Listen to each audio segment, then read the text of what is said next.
After repeatedly refusing to trample the Fumi, the priest is handcuffed and taken to the streets of Nagasaki on horseback. While imprisoned in a dark, dirty room of the magistrate's building, he grows irritated by the snores of a man outside of his cell while he is entrapped. However, the interpreter informs it that the snoring is actually the moans of Christians hanging from the pit. This news sparks indignation as he questions God's silent complacency. Ferreira reveals that he apostatized because of God's silence and claims that Jesus' love for his followers would have convinced him to apostatize in order to save them. Hoping to resemble Christ, Sebastian tramples on the Fumi and apostatizes. Sebastian remains working at the magistrate's office. He has been expelled from the church after they learn he apostatized.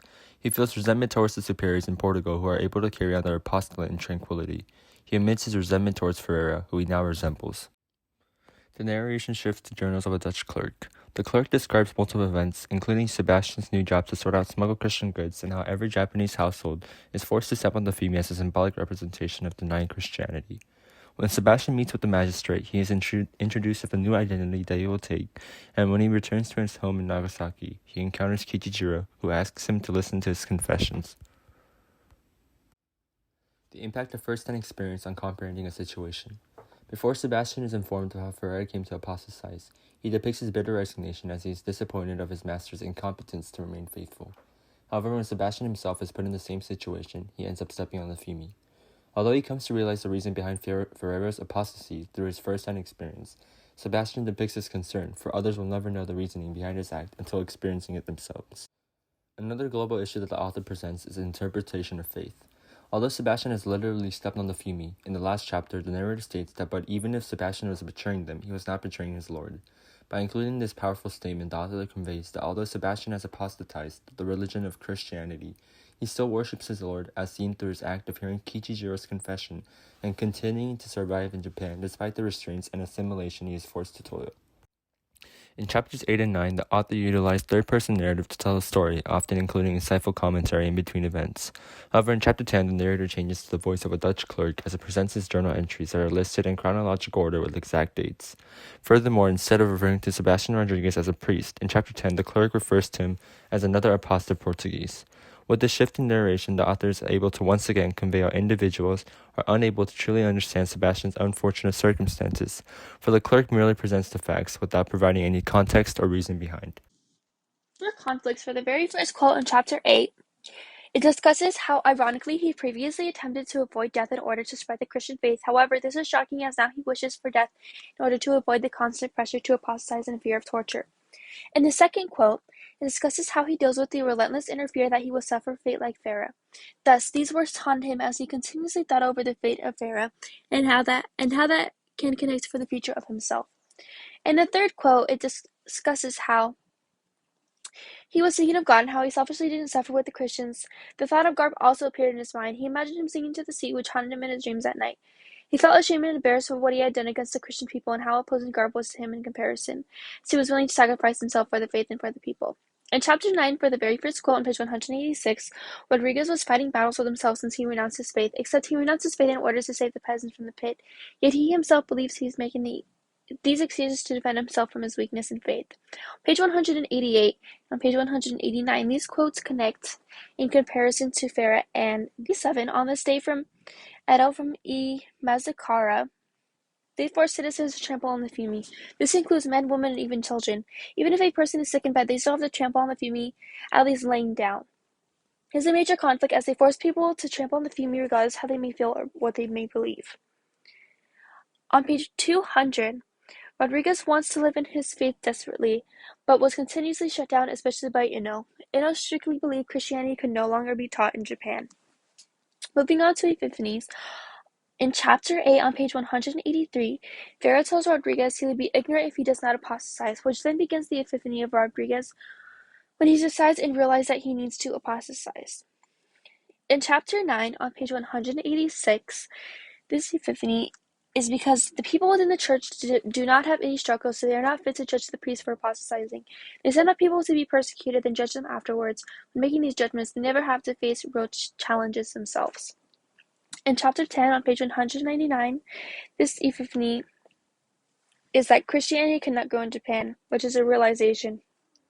He did question if the priest had faith at all, which he did, but did not want to challenge him. There were many farmers in Japan who were Christian, but since their religion had morphed into something completely different, Endo didn't care about them.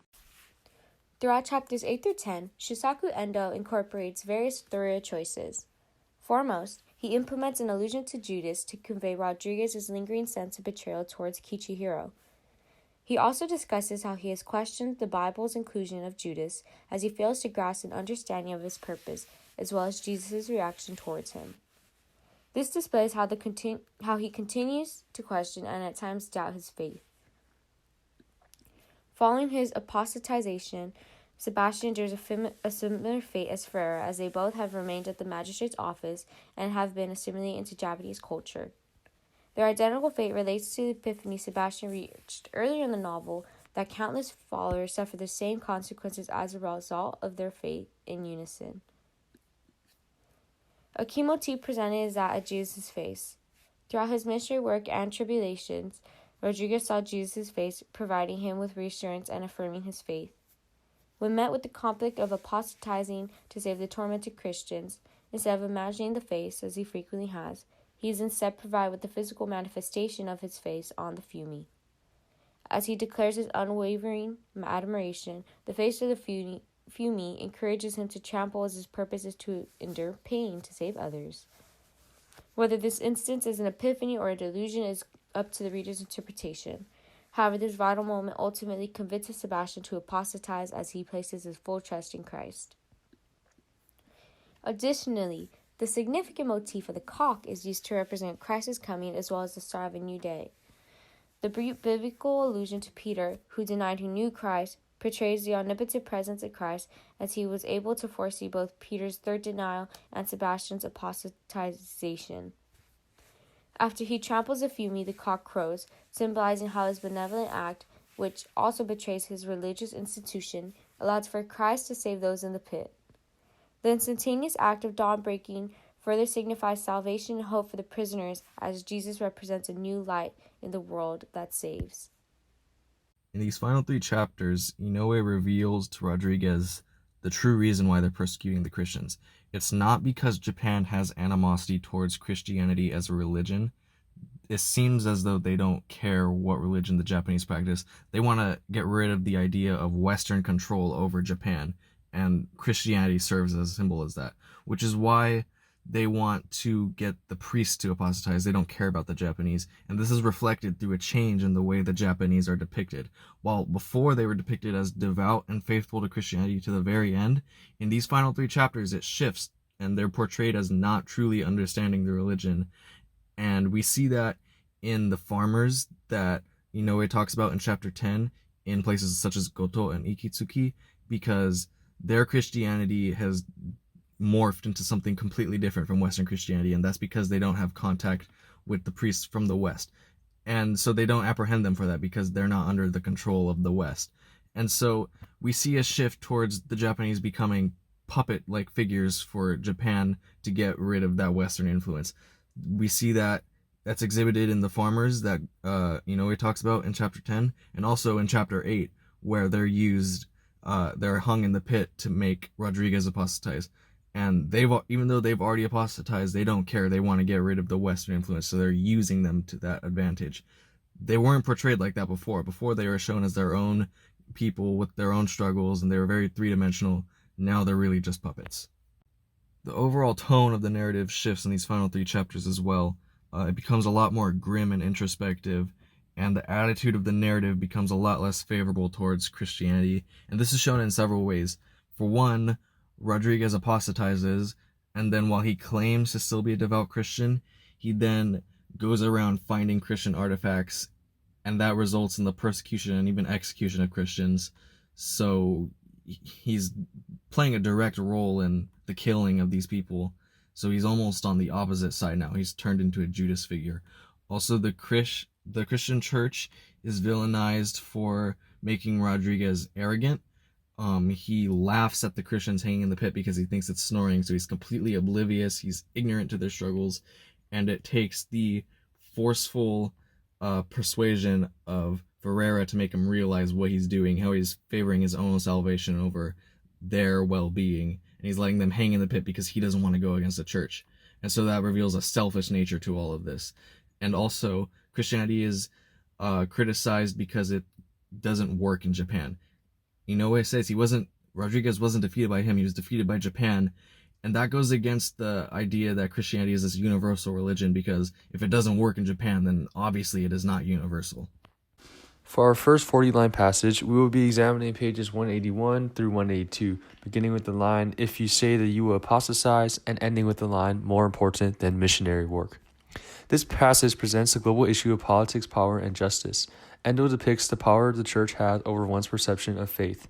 Endo asserts that the church exploits faith as a means to strengthen people's loyalty to a physical institution instead of the spiritual essence of a religion. As a result of this, devout believers like the Japanese peasants suffer, while figures like Rodriguez are able to preserve their safety due to the hierarchical value bestowed upon them by the church.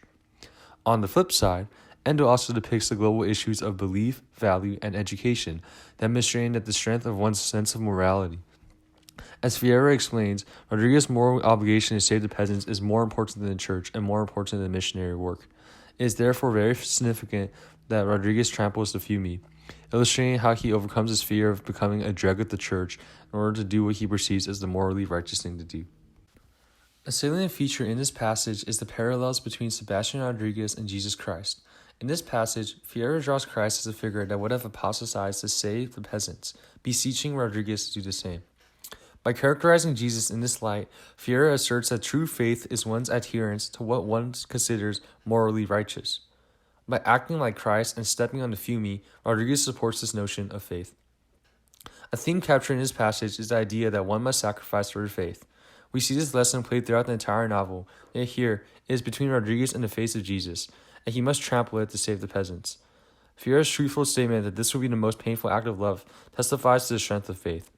Faith must be affirmed through sacrifice, and as we learn at the novel's end, apostatizing did not ruin Rodriguez's faith, but rather transformed it.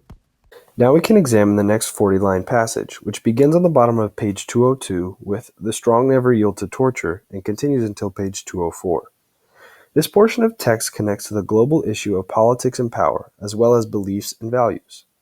First, let's look at politics and power. As similar to how Sebastian himself refuses to believe Ferrera's apostasy, he recognizes that the church will also fail to see the reason behind his defection. This politicization of the church shows a lack of actual dedication to Christ, and instead an overabundance of concern for their public appearance. Second, under the beliefs and values section, Sebastian's epiphany represents the religious closure his character finally attains, and how he comes to terms not only with his status as a Judas, but also with the fact that God still loves him and is with him even through all the suffering he is subjected to. Next, let's look at the salient features and bigger picture of this passage. First, Endo utilizes the symbolism of Judas and its relationship with Sebastian's own journey, as during Sebastian's epiphanic episode, the Lord reveals to him that, quote, "Just as I told you to step on the plaque, so I told Judas to do what he was going to do. For Judas was in anguish as you are now." Throughout the novel, Jesus' supposed love for Judas has been called into question, and for God to reveal that he still holds his same steadfast adoration for both Judas and Sebastian provides the priest with a degree of comfort and security even in such a miserable swamp.